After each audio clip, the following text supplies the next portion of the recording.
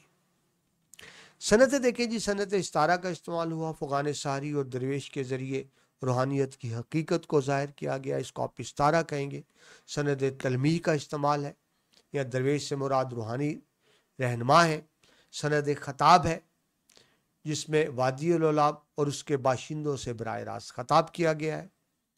حوالے کے اشعار دیکھیں تو حضرت اقبال کی تمام اشعار، اچھے واحد نظم ہے کہ حضرت اقبال کے نظم جس میں تمام اشعار بھی حضرت اقبال کے آئے۔ وہ کہتے ہیں صوفی کی طریقت میں فقط مستی احوال، ملا کی شریعت میں فقط مستی گفتار۔ جو صوفی ہے وہ صرف احوال پہ ہے، اور جو ملا ہے وہ صرف گفتار، اس کی تقریر بڑی اچھی ہوتی ہے، اثر نہیں ہوتا، لفظ بہت اچھے ہوتے ہیں، مطلب روح نہیں ہے۔ اور دیکھیے کہتے ہیں ملا کا جو ہے ہند میں سجدے کی اجازت، ناداں یہ سمجھتا ہے کہ اسلام ہے آزاد، کیونکہ مسجدیں ہیں۔ اسلام کی آزادی یہ نہیں ہے، اسلام کی آزادی تو یہ تھی کہ ملک میں قرآن و سنت کا نظام قائم ہوتا، اور ملا نے سمجھ لیا ہمیں صرف کیونکہ مسجدیں بنانے، نمازیں پڑھنے کی اجازت ہے تو دین اسلام آزاد ہے، ایسا نہیں ہے۔ وہ کہتے ہیں افغانیوں کی غیرت دینی کا ہے یہ علاج، ملا کو اس کے کوہ دمن سے نکال دو۔ وہ کہتے ہیں جی اگر ان میں غیرت کا جذبہ پیدا کرنا ہے تو بڑے سخت الفاظ ہیں کہ ملا کو کوہ، پہاڑ، دمن، وادیوں سے نکال دو، کیونکہ ان میں وہ یہ ملا ان میں وہ جذبہ پیدا کرنے میں ناکام ہو گئے۔ اور پھر کہتے ہیں خداوند یہ تیرے سادہ دل بندے کی دھر جائیں کہ درویشی بھی عیاری ہے، سلطانی بھی عیاری، یعنی دونوں طرف ہی عیاری۔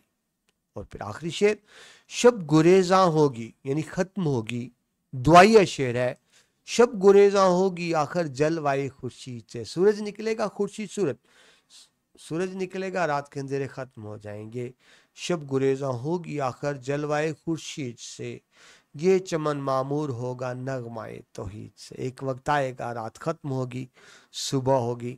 اللہ تعالی ہمارے کشمیری بھائیوں کو جلد سے جلد آزادی کی نعمت عطا فرمائے، آمین ثم آمین۔